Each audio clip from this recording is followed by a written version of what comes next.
All right, good evening, good afternoon, and good morning for everyone joining us from the Middle East, Europe, and the United States. And welcome to the Center for Emotional Intelligence Speaker Series. We are thrilled to have you all, and we're going to have like an inspiring conversation on the transformative power of emotional intelligence.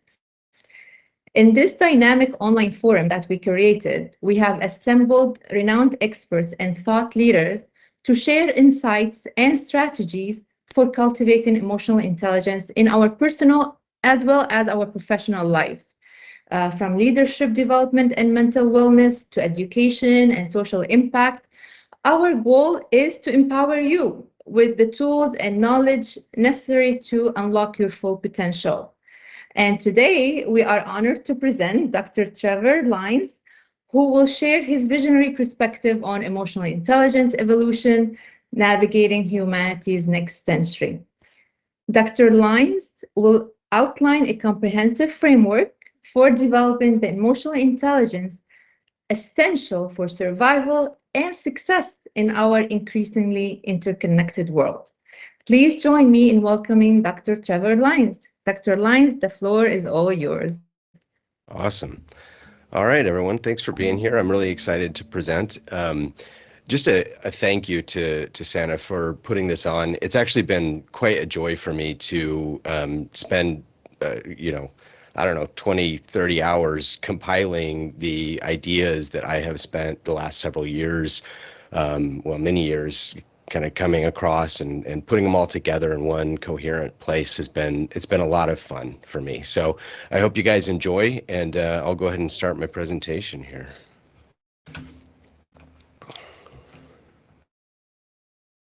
There we go. Okay. 1 second. No. Sorry, I want to change the layout. There we go. Okay. All right. So we're talking about emotional intelligence involved navigating humanity's next century. And as you guys know, I'm sure there's a lot of problems that we've got to deal with in this next century. And really understanding how we work as emotional beings is going to be an important component in navigating those challenges. This is one of my favorite quotes. There are two lasting bequests we can hope to give our children, only two lasting bequests we can hope to give our children. One of these is roots, the other wings. And I think about this all the time. How are we going to give our children the roots that they need, and so that they are grounded in their community and themselves, and the wings that they need in order to soar? Okay, here are my goals for today. The first is to understand your goals. Why are you guys here today? The second is to tell you a little bit about myself, just so you know why I have anything at all important to say about emotional intelligence. And then we're going to spend some time orienting to reality together. How do we understand what the reality of the situation is in front of us? Why are we here? And what does it mean to be human? And then we'll talk about charting a future course. Where do we want to go, and how do we get there? So first, let's just start by talking a little bit about why you're here. If you guys want to type in the chat, we can read some things out. What brought you to this meeting today, to this information?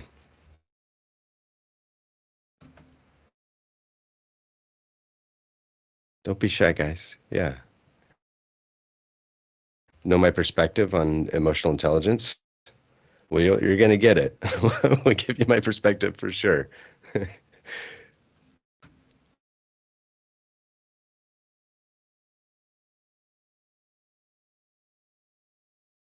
Okay.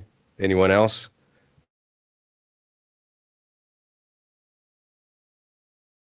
All right. I'll continue sharing then. All right. Get to know Trevor a little bit. So why? Who am I? What do I have to say about emotional intelligence? The first thing to know about me is that I'm middle-aged. I'm 45, right? And why is that important? It's important because middle age is a developmental stage, right? We have many developmental stages in life, and you transition to one sometime, I don't know, in between 35 and 60. Um, and as I have become middle-aged, it's the work of middle age is kind of reconciling what it is that I've been living with maybe the stories that I'm giving or given, and really trying to understand, what the heck is going on here.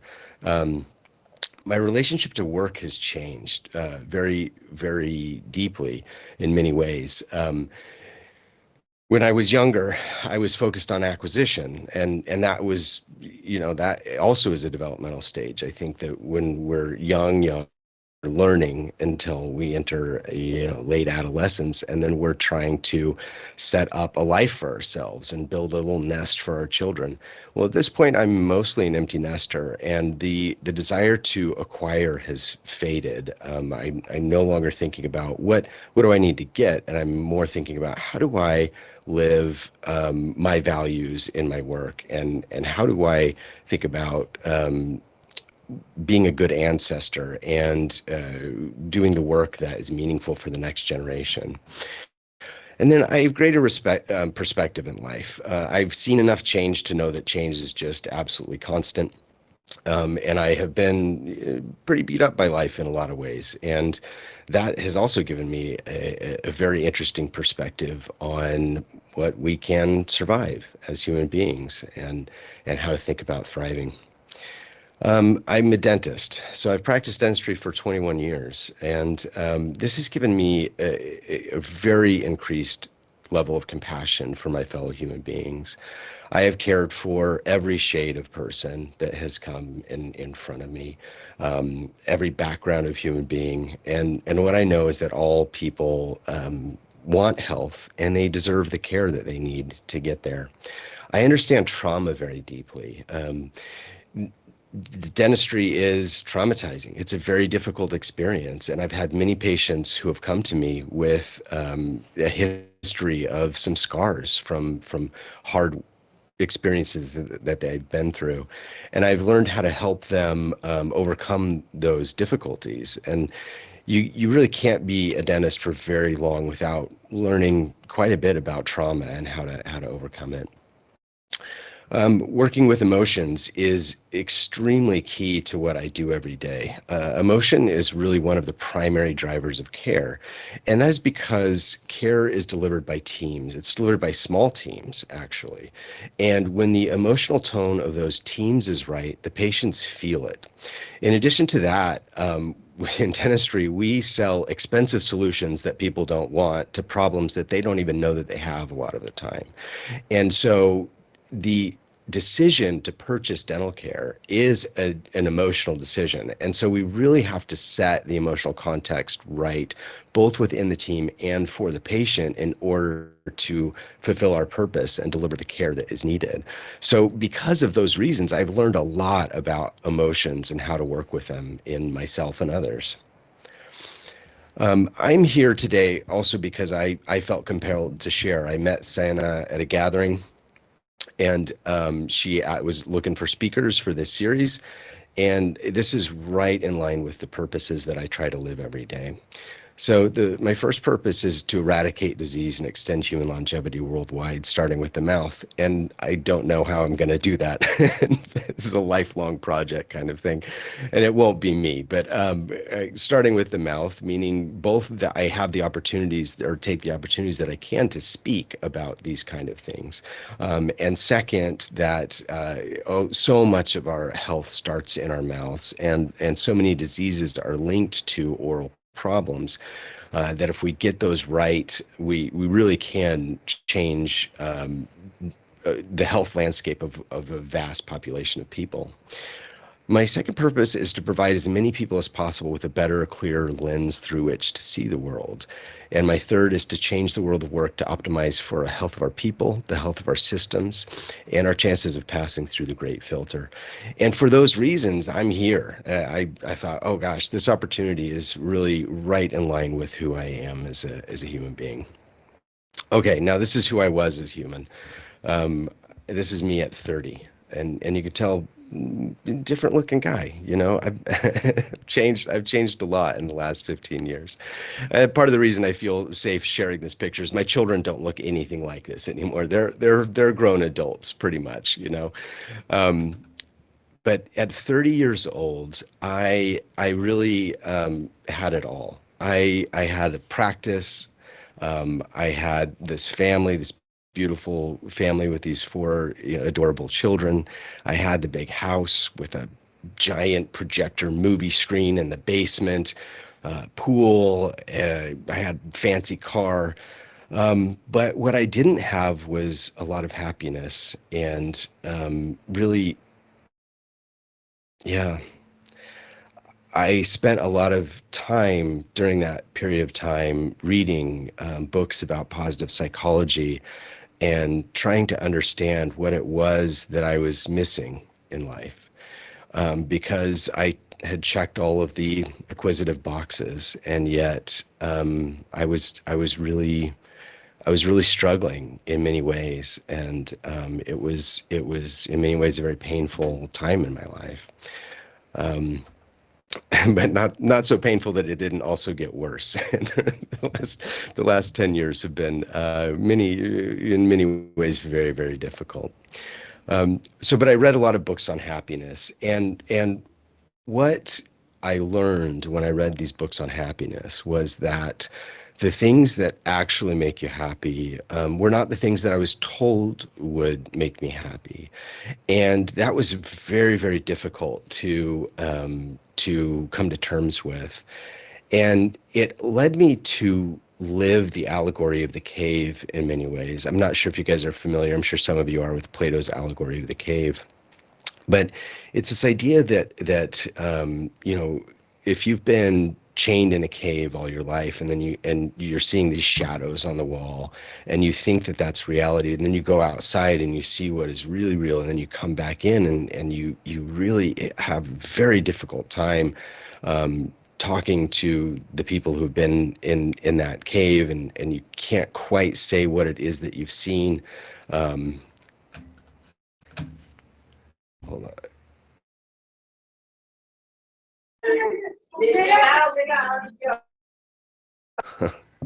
I have a really hard time actually going between the chat and the presentation. So someone just put something in the chat and it kind of caught my attention. So I will leave those questions for later because I just can't split my attention that way. Um, okay, so. Uh, but I very much lived the allegory of the cave. Since that time, I've had two divorces. And that's caused me to read many books on relationships and learn how to do it right. I'm married for the third time, and it is an amazing marriage. It's a wonderful relationship, and I'm so happy to be in it. I suffered from burnout and loss over the last 10 years. I really had a high degree of hubris, and it made me humble to lose my business. I've lost my health. I had long COVID 2 years ago and was very, very sick, very ill, to the point that I didn't know that I was going to be able to work as a dentist again. And that also has changed my perspective in some really interesting ways. So that's me. And now let's talk about orienting to reality. So emotions. What did we learn about emotions growing up? Okay, here's another opportunity to chat. So, and I'll read it if you guys want to share or open to sharing what you guys learned about emotions growing up.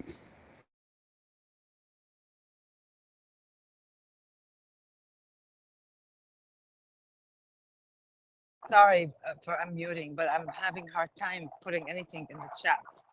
I don't know Oh, you why. are? Okay. Yeah. Well, okay. Is there something you'd like to share? Yes.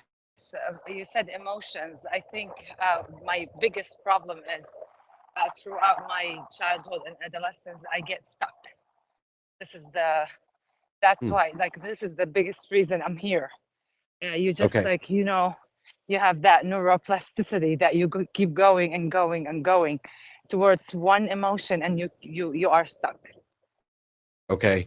So you're getting stuck in loops. Is that what Yeah. I'm hearing you say? Okay, Mhm. getting stuck in an emotional. We will talk Thank today you. about how to get out of those loops a little bit. Okay, let me Okay. write that down so that I make sure that I hit that Mute later. myself again. Sure. Dr. Santa wrote, "Showing emotions makes you weak." Is that a message anyone else got growing up? It's definitely. I honestly, I was thinking about this today. I don't know. I don't know that I learned much of anything about emotions growing up. My parents are lovely, wonderful, loving people, but we didn't sit and talk about our emotions, how we were feeling, and that much that I remember. And they're going to be watching this later, so I want to be careful not to hurt their feelings. Again, they were wonderful people, but growing up, I did not. I probably learned that showing emotion made you weak. I was male, in a very patriarchal kind of context, and so yeah, we didn't talk much about sadness or anger or any of the vast emotions that people can have. Um, so this is what I've learned about emotions. Emotions are one part of a much larger whole. And so the reason I have a microscope and a telescope here is that we can see far, far into the heavens, and we can see down into the atoms. And our emotional states are one part of just this vast context that is going on right now. And we want to spend a little time examining that human context so we can place emotions in within their rightful place. Okay. These are some of the first principles of being human that I have gathered over the last, dozen years or so. First and foremost, we're relational beings, and what that means is that we don't exist apart from the context in which we live. We exist as part of a broader whole. When you think about the breath that you are bringing in right now, that oxygen that is in the environment and hitting your lungs, you could not survive without it. And in many ways, we could not survive without the clean water that someone else creates for us, right? We couldn't survive without the grocery store down the street. We are part of this vast tapestry of being human, and we don't exist aside from it. We are complex adaptive systems within complex adaptive systems, and we'll talk about complexity a little bit today. We're here because our ancestors successfully navigated that complex world, and our brains are shaped by the hereditary context in which they live. They lived in clans and tribes, right? Again, the primary, in some ways, we're like these, in that the primary way that we reproduced was not as single individuals, but as tribes of individuals, tribes of groups of people. Our experiences are constructed by our brain, and we're going to go into detail about what this means. And we are primarily emotional beings, secondarily heuristic beings, and tertiary irrational beings. And so our emotions drive us in all of our decision making, essentially. And secondary to that, we have some heuristics or some guidelines that can give us access to, I would say, shortcuts that should get us what we end up wanting. And then the rationality is, in many times, something that we put on post hoc to talk about why an experience happened or why we did something. Right? Okay, I love this picture of this river delta. We're going to talk about complexity a little bit. So a complex adaptive systems, a river delta is a complex adaptive system. It has many different components working together in order to create a metastable environment. Complex systems are nonlinear. They're based on relationships of the parts within the whole. A complex system presents, like I said, a metastable attractor state. And that's it. The tractor state is configured by the interactions of the parts of the system. So some examples are river deltas. And the reason I like this picture is when you look at it, you can also see a tree branching out, right? And you can also see a capillary bed. And they're all organized in very similar ways and for similar reasons, because it's about the flow within those systems. Um, Cities are complex adaptive systems. Nations, solar systems, companies, you are a complex adaptive system. We are all complex adaptive systems nested inside other systems. All right, the work of being human. Essentially, if your ancestors survived to pass their genes down to you today, they ate enough. They protected themselves from threats. They were able to make friends and achieve some status. And that status is within the group. And they were probably known for something, being able to provide some good or service to other people. They found a mate at least once. They were able to keep those mates, and then they took care of their family. This is essentially what it means in order to be human. And the further away we get from this, the more difficulties that we can have in really in finding that connection that that gives us the happiness that we are seeking. Okay, one of my favorite quotes, also Jonathan Haidt, we are 90% chimp and 10% beef. And I'm going to argue today a little bit that we need to increase that percentage of beef if we're going to survive this next century. All right, so this is how we think our brains work. And this is really, really important. We think that there's a reality out there and that it passes through our sensory system. And then we are objective observers of that reality. And this idea is called naive realism. It's the idea that that our senses allow us to perceive objects directly without any intervening processes. And it's just not true. I'll show you what the truth is in just a second. But I want you to think also about what it feels like to be human. It feels like the earth is flat, and it feels like the planets are rotating around that flat earth. And so that is an illusion, much like this is an illusion, that we are perceiving reality as it occurs. So how our brains actually work is that there is a reality out there somewhere. We have a model of that reality in our brains, and our model is projecting the reality onto out there, outside of us. And what we're actually getting back is prediction error that can kind of correct the reality. And let's think for a minute about what this means. It means that our reality is constructive in our minds.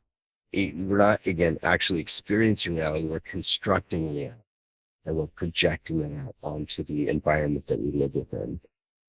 So outside of us, outside of our brains, there is a noisy reality.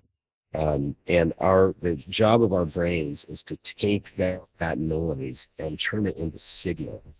And that reality that we experience is really only happening within our minds. We turn the reality into signal by sensing out there and then checking with our model and seeing how accurate it is and trying to correct anywhere where it doesn't line up. Okay. What do you see there? Space, right? In many ways, our experience of being human is also an illusion, in that we feel like we're an entity trapped inside our bodies, that has a body, that's having an experience of reality. But that self is also a construct. Our brain is creating it in the same way that it creates all of our experience of reality. And when you can get to a place where you can deconstruct that experience and understand that you are not the thing that you thought you were, rather you are a process, it opens up this very different way in which to live. where time changes and it ceases to be linear in quite the same way. And you no longer identify so much with that idea of your that little self inside your head, but rather you identify with your place in the unfolding world. This is the story of a life, right? We have this idea of this timeline. If I was to tell you about my life, it would in many ways be a linear kind of progression. Um, but that that is also an illusion. Stories are kind of how we make sense of the world. We are programmed to have narratives. It's a very easy way, efficient way to convey information. Narratives are also an important tool that we use as human beings to create coherence within the groups that we're a part of. So these stories that we tell ourselves are distinctly human, and they're also always wrong.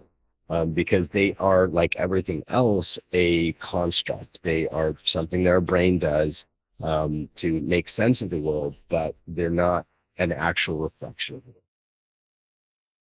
Okay, this is a systems thinking view. Rather than that linear timeline view of life, and rather than that picture of yourself in your head, this is more accurate to what you actually are. You are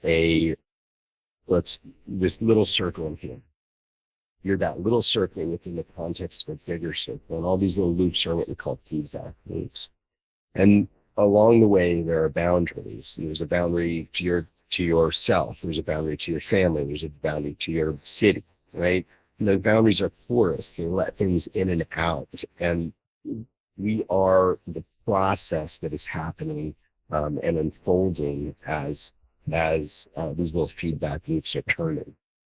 And then our emotions, I put that little red circle in there. Our emotions are one part of ourselves within this much, much broader context. The way that complex adaptive systems work is when an energy gradient hits matter, the matter self-organizes into a complex system. And the systems are composed of feedback loops. What's really, really interesting about this diagram is you can put almost any labels that you want on it.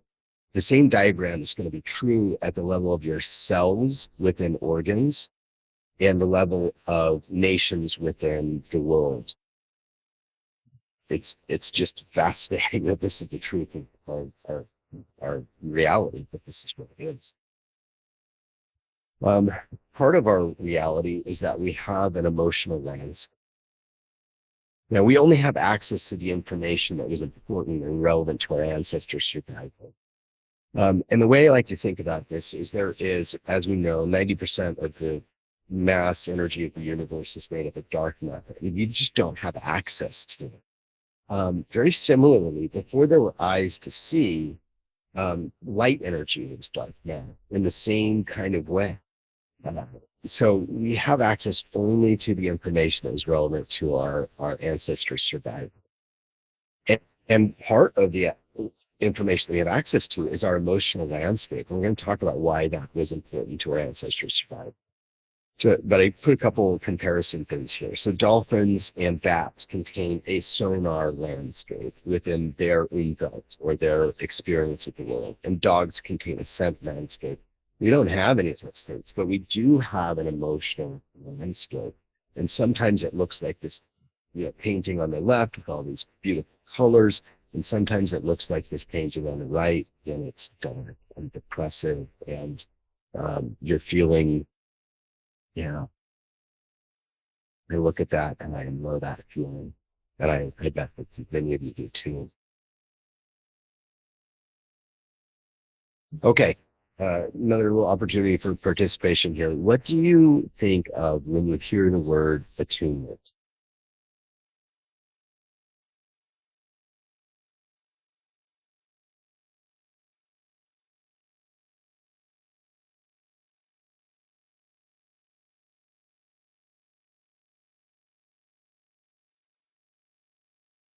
Anybody?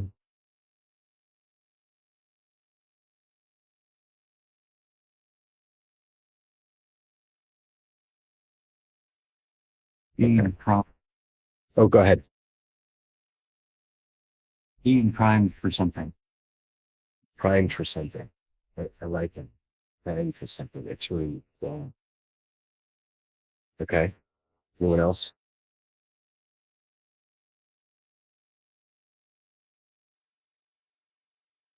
Okay.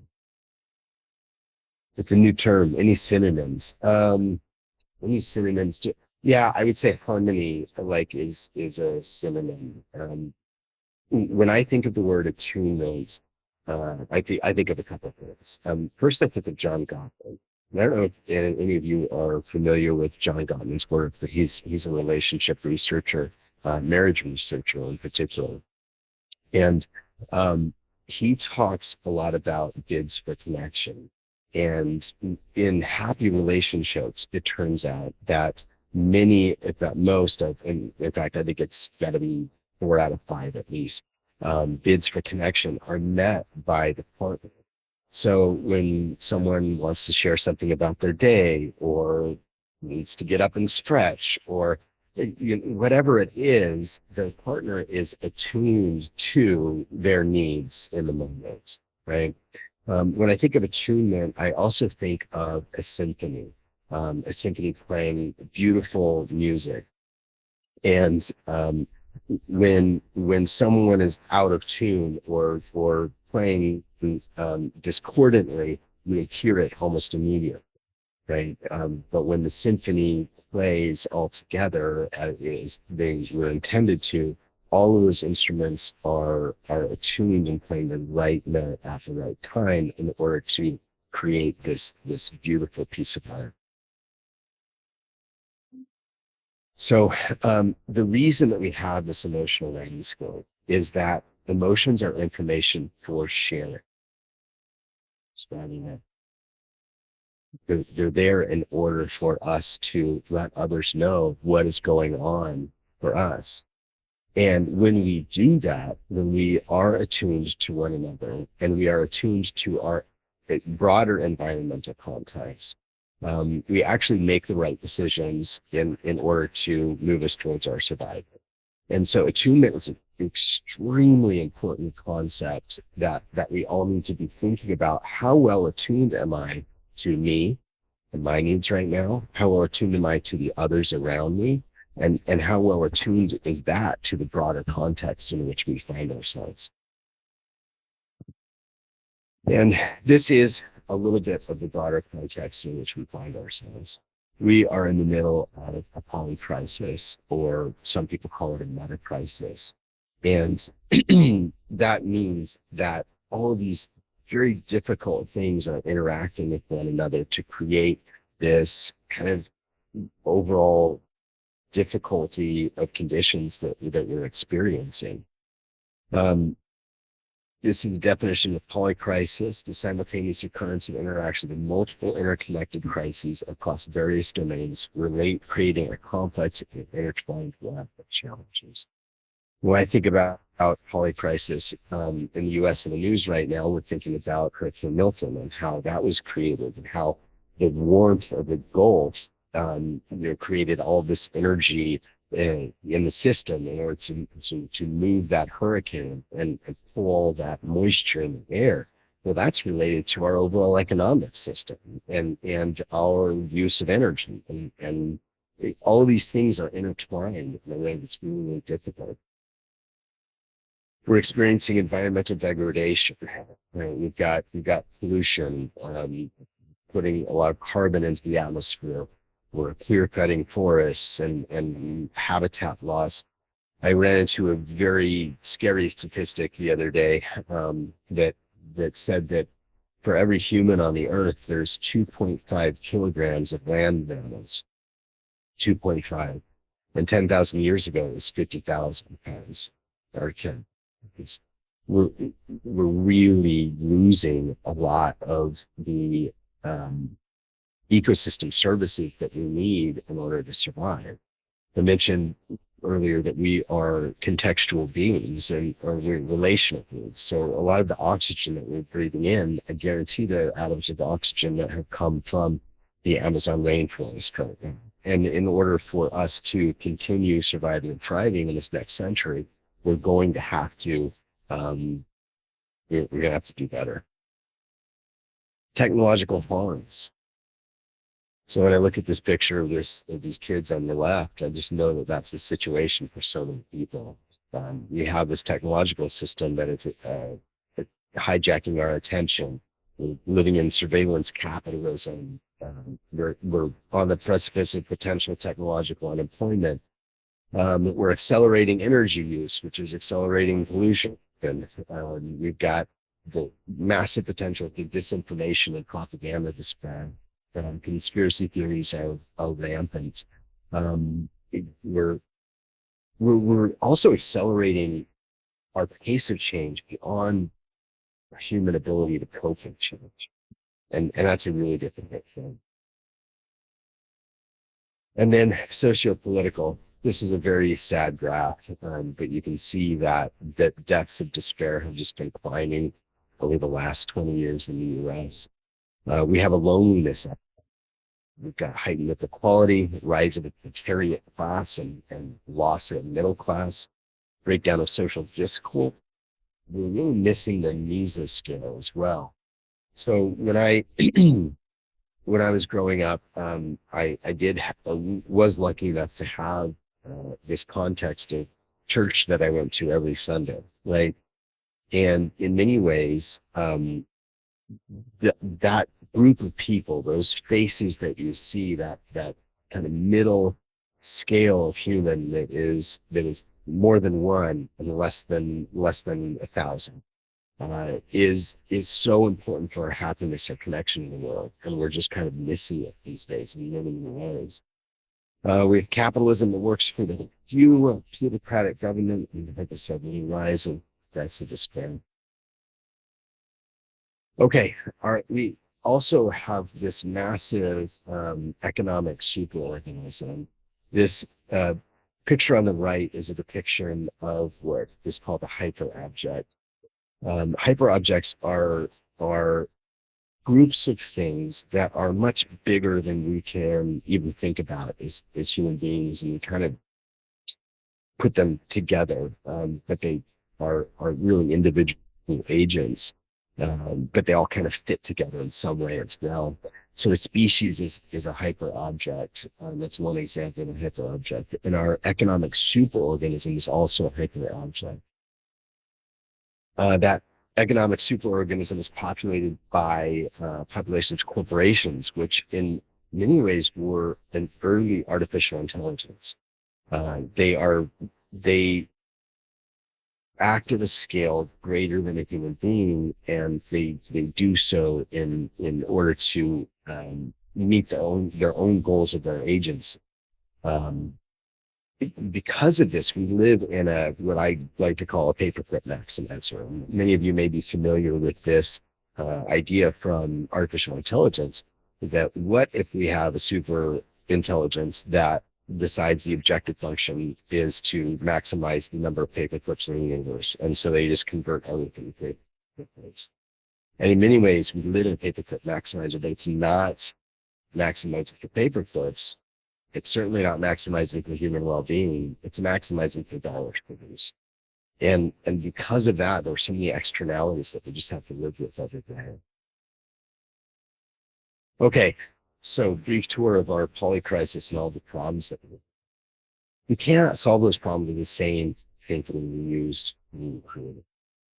And so we need to think about how to think differently about what we are and where we're going. So the future is open. The future is not written right now.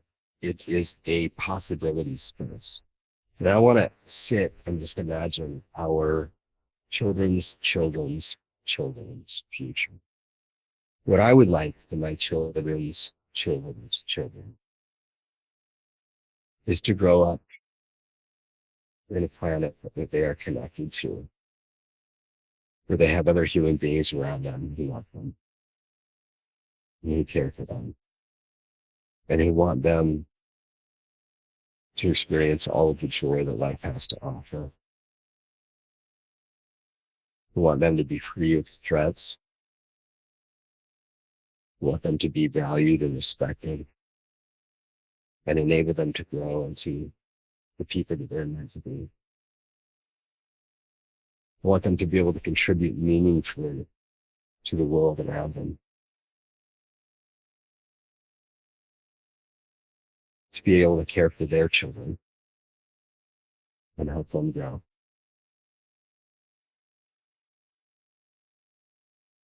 And I'm worried about it. I'm worried that that future won't materialize for them. But it is possible. What we need to do is create a new North Star. You can see the planet circling around that North Star there. We need a new way to orient ourselves in the world. And we need to open the door in our mind that's going to get us there. I propose that new North Star is harmony. This goes back to the attunement that a symphony idea. We've got these orchestrated parts in a whole. Harmony is non-exploitative. We're not going to be pushing people into a slave class, and we're not going to be extracting resources from our planet in a way that they can't sustain. Harmony is also a pleasant, desirable state. It's a state of being. And it's a place that we can get to inside ourselves. And harmony is hyper-competitive. It actually will out-compete the discordant organizations that we live and work in now. And we're going to talk about how to do that. And then how do we get there? We get there because the future is going to be emerging from the present. Each moment is built on the past.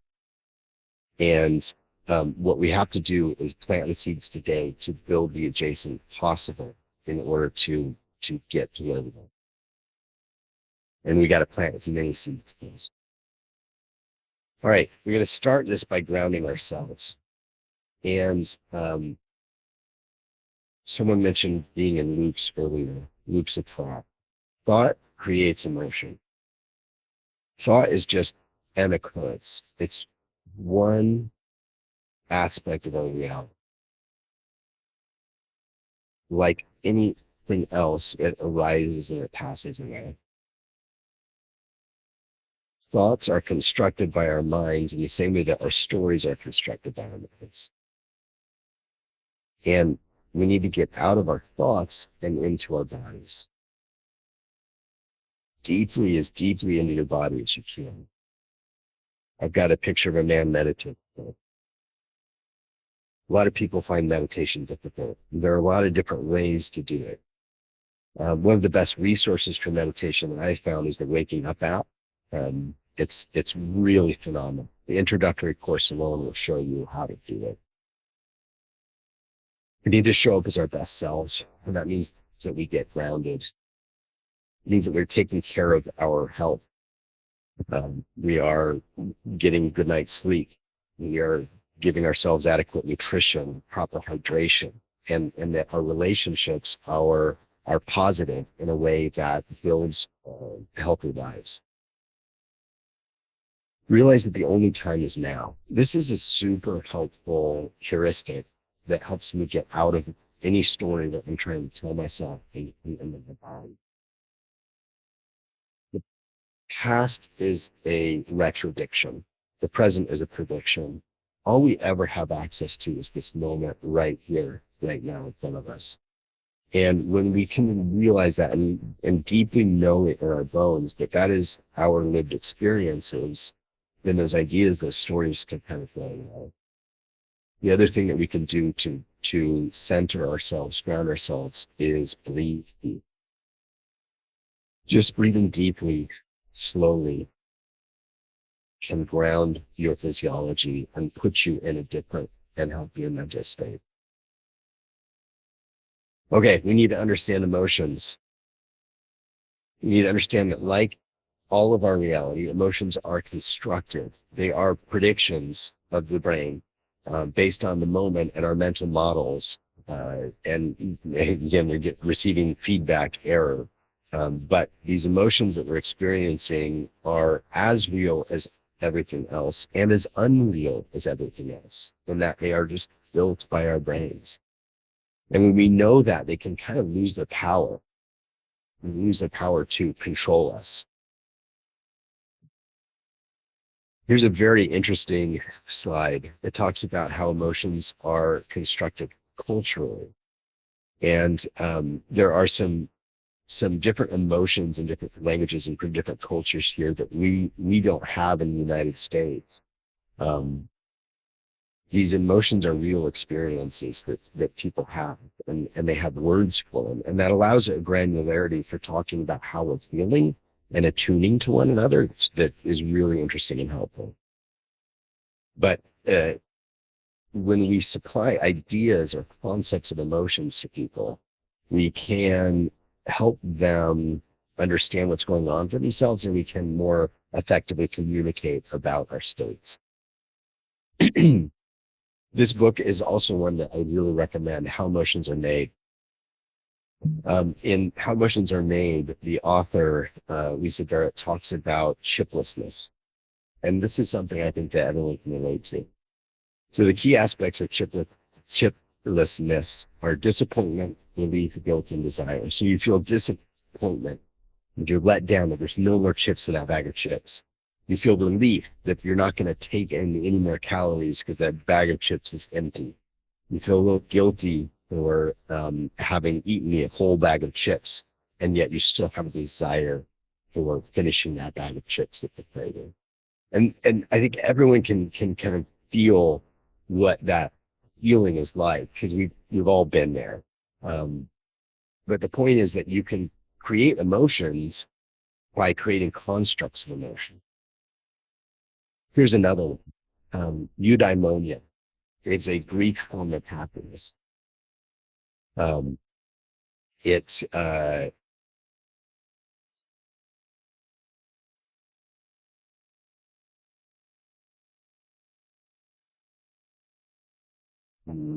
sorry.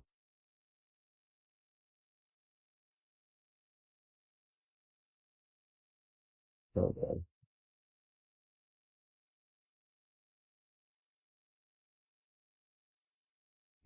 Okay, there we oh, got it. Okay. Uh, no, eudaimonia is a Greek form of happiness. I'm glad we can edit this. Um, so on the left, we have hedonia, which is relaxation, comfort, pleasure, and fun. This is like the feel good kind of experiences. And on the right, we have this idea of eudaimonia, which is a type of happiness that contains meaning, personal growth, expressiveness, self-actualization. And these are both emotional states, and they're both positive emotional states, but they're very, very different. Eudaimonia is about virtue-based living according to your moral compass, your internal compass, purpose-driven. You're working on continuous growth, and we're working on self-actualization.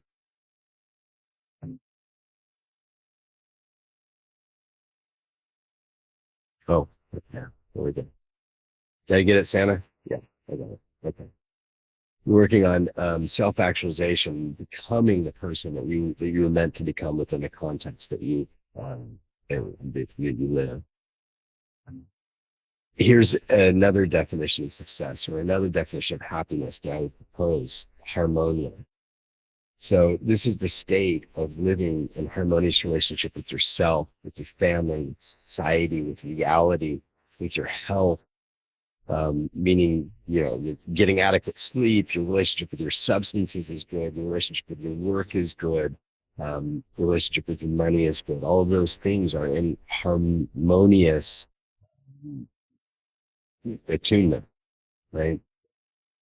In this way, success is not a destination, it's a vibration. And if I've learned anything over the last 15 years, it's that living a successful life is about living in harmony.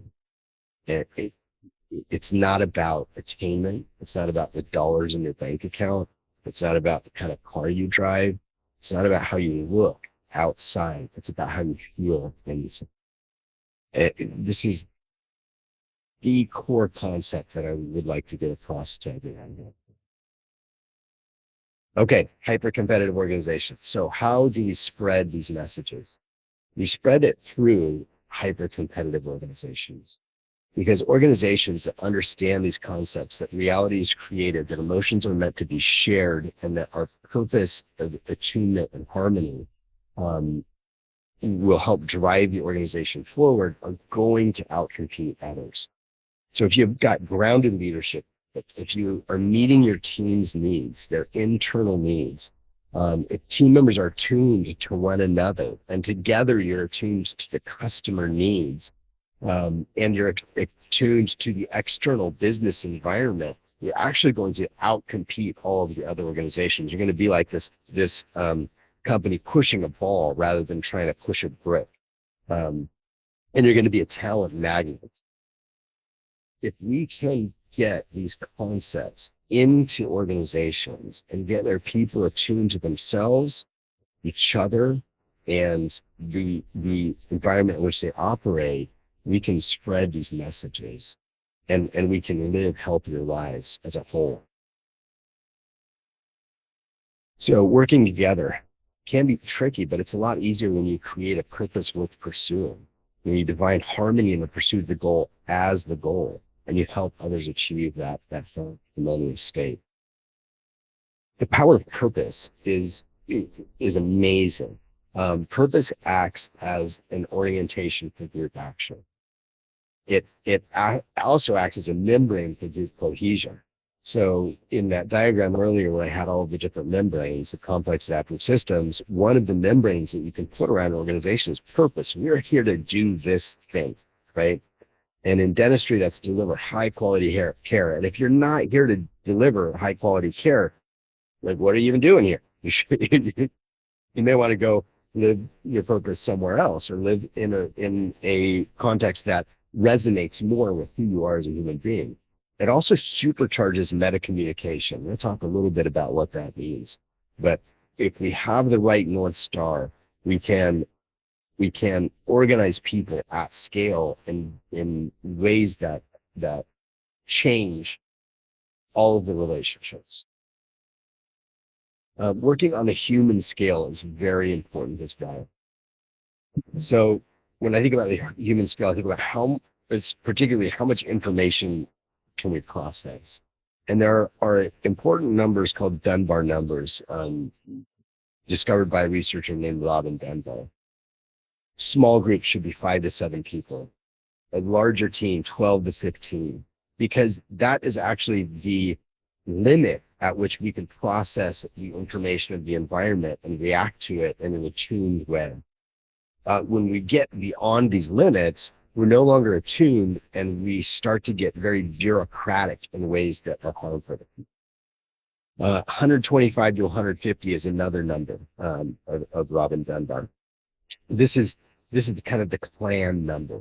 One interesting company, the Gore company, who created Gore-Tex, what they found is that when they got beyond 150 in a factory, they had to layer in all this bureaucracy. And so they just went, actually, we're just going to build another factory with 150 people.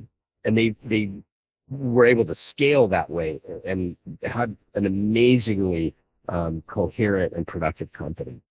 I think about energetics, and we don't always show up every day as the same person.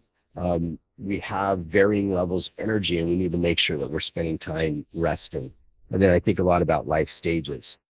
I had a conversation with a director of IT for a large company, a multi-billion-dollar company, who's a close friend of mine.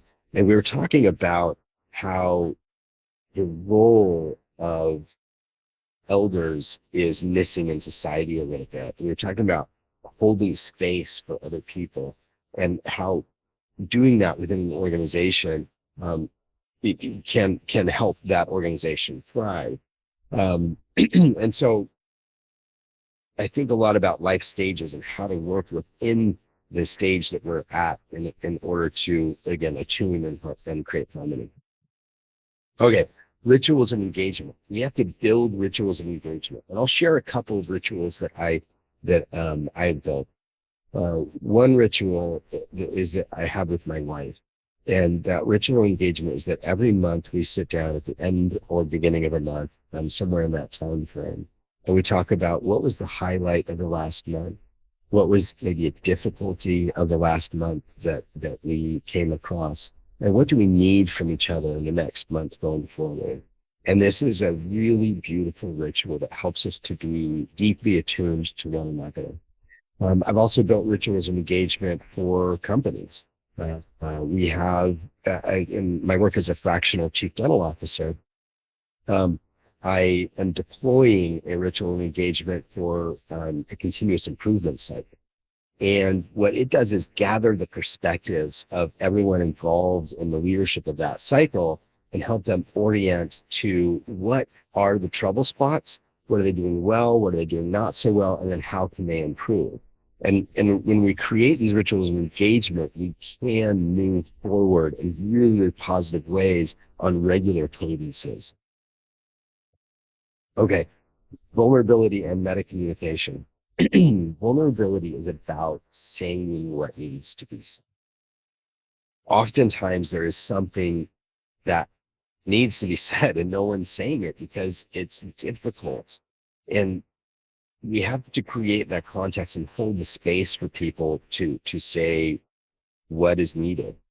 We do that by creating those rituals of engagement that we talked about.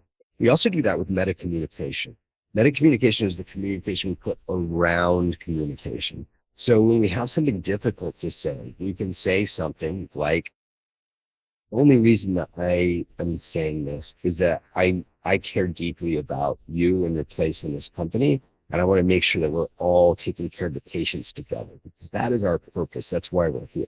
So let's talk about how we can do that in a better way. And let's talk about maybe the steps that we need to take together to move forward. And when you layer meta communication around communication, it enables vulnerability.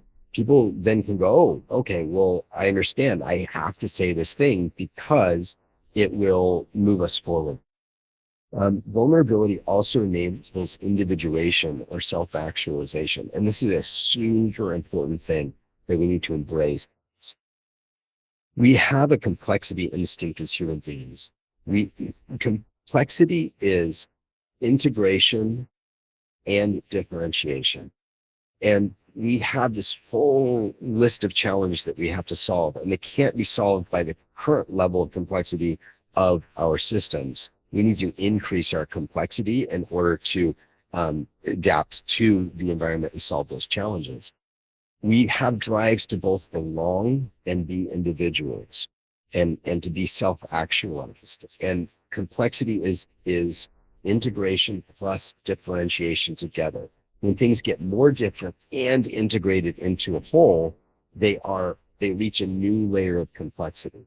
And so we have to allow for vulnerability for people to be who they are in order to get there together.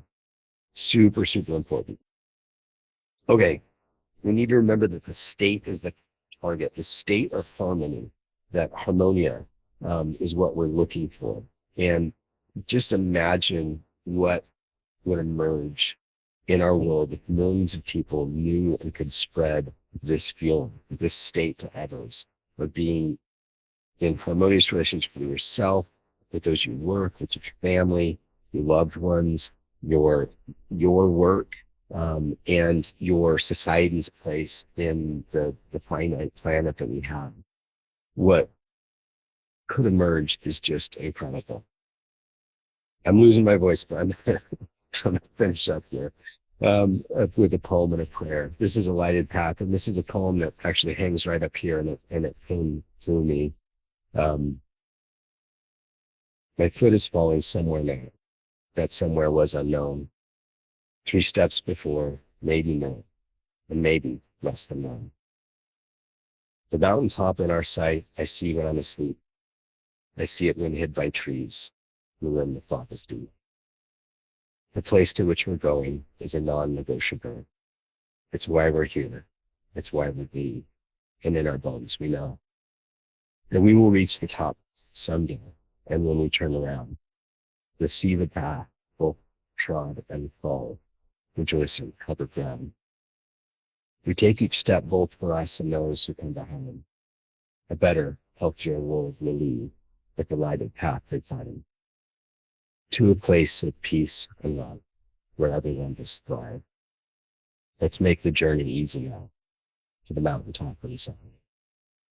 But it's my prayer that each one of us can do our part to plant the seeds, to create the context for others to thrive, so that we can hand our children's children a better world.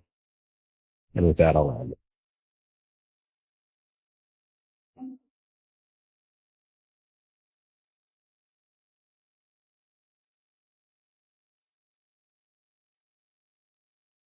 Wow, Trevor, that's amazing. I don't know, like you left me really speechless. Thank you so much. You really challenged our perspectives and you inspired us, to cultivate emotional intelligence the way you did. Honestly, your insights have given us so much to consider. Like I can't even wrap my head around it. There is so much, and I look forward to rewatching it again and again and again. Of course, it's going to be up on our YouTube channel very soon. So thank you for giving us this, plat- you know, your opinion on this platform to navigate how to navigate the complexities coming up on the 21st century. So I know we ran out of time, kind of, but we're here as long as you have any questions. So if anybody has any comments or questions, I'm opening the floor for those who would like to further these ideas and continue the conversation. And for others who have to leave, feel free to leave and we'll stay in. So if anybody has any questions, please unmute yourself, raise your digital hand, go for it.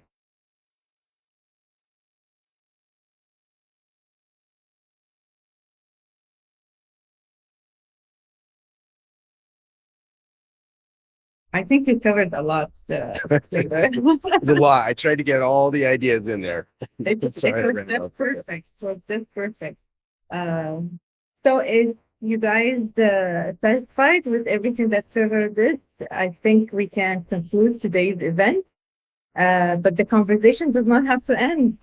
Continue exploring emotional intelligence and stay updated on our upcoming speaker series events. You can follow us on social media platforms and visit our website at www.centerforei.com. Thank you all for joining us today. We appreciate your engagement and Go ahead. Has his hand up. Hand up. Go ahead. Go ahead. Yeah, good afternoon. Good ahead. evening, Father. Sure. Actually, yeah, Tana, could you please share your YouTube channel so that we can refer? Because I came in between, even though I came in between, and I really felt this series speech which delivered by Trevor Line. So really, really, really, please appreciate. Very welcome. Again, it was absolute pleasure for me. This is right in line with everything I care about. These are our platforms, and I'll add to it the YouTube video when we finalize it. So you can stay tuned, just follow us on those, and shortly in a couple of days, you'll have the video. Thank you, Trevor. That was amazing. We really appreciate all the work that you put in here. It was really mind-blowing. Okay. You're very welcome. Again, thanks for the opportunity. Thank you. And with this, we're going to end today's session. Thank you, everybody, for showing up. We really appreciate it. See you next time. Take care. Bye.